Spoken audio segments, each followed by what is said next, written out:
kulankan ayaa waxaa soo qaban qaabisay safaaradda Soomaaliya ay ku leedahay dalkani Kenya waxaana ka soo qayb galay qaybaha kala duwan ee warbaahinta Soomaalida ee ka howlgala dalkani Kenya. kulankan ayaa muhiimadiisu waxa ay ahayd iska warqabka safaaradda Soomaaliya iyo wariyeyaasha si loo xaqiijiyo wada shaqaynta u dhaxaysa hay'adaha safaaradda Soomaaliya iyo qaar ka mid ah howlwadeennada safaaradda ayaa kulanka ka soo qayb galay waxaana markii uu soo dhamaaday kulanka warbaahinta la hadlay hay'adaha safaaradda Soomaaliya Cali Sheekh Maxamed Cali Bagadi iyo qaar ka mid ah wariyeyaasha Soomaaliyeed ee ka howlgala wadankani Kenya. bismillaahi raxmaani raxiim duruucda kulanka maanta aanu ku yeelnay degmada Islii waxay ahayd safaaradda iyo qaybaha kala duwan ee bulshada Soomaaliyeed ku dhaqan dalka Kenya maxay safaaradda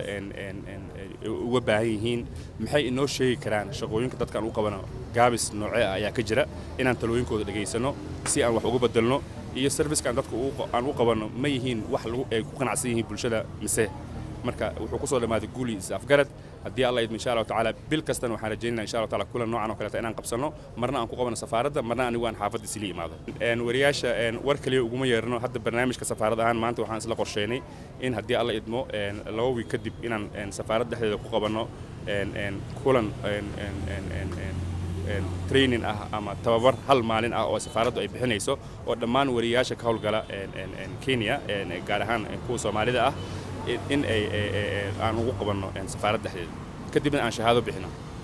kulankan soo qaban qaabiyay hay'adaha danjiraha dawladda Soomaaliya u fadhiya dalkani Kenya ayaa kamid ah kulamo wada tashiya oo danjiruhu ula yeelanayay bulshada Soomaaliyeed ee ku dhaqan dalkani Kenya. kulamadaasina waxay ahaayeen sidii looga wada shaqayn lahaa horumarka iyo waliba bulshada ku dhaqan dalkani Kenya oo marxalado kala duwan ay la soo gudboonaadaan.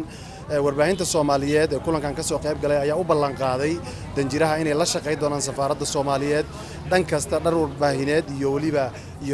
dhanka horumarinada ka jira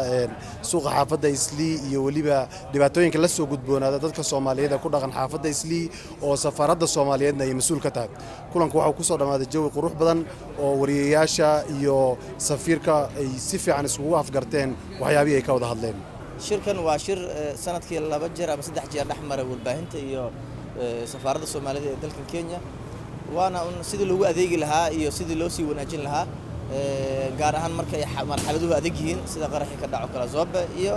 dhibaatooyinka markay dhacaan iyo marka kale oo ay horumar jiraanba marka waa kulamo dhaco dawladda Soomaaliyeed ee dhanka ay qaabsanta safaaradda Soomaaliyeed iyo warbaahinta Soomaalida dhaxmar marka waa xog isweydaarsi iyo sidii loo sii ballaarin lahaa xiriirka dhaxeeya iyo sidii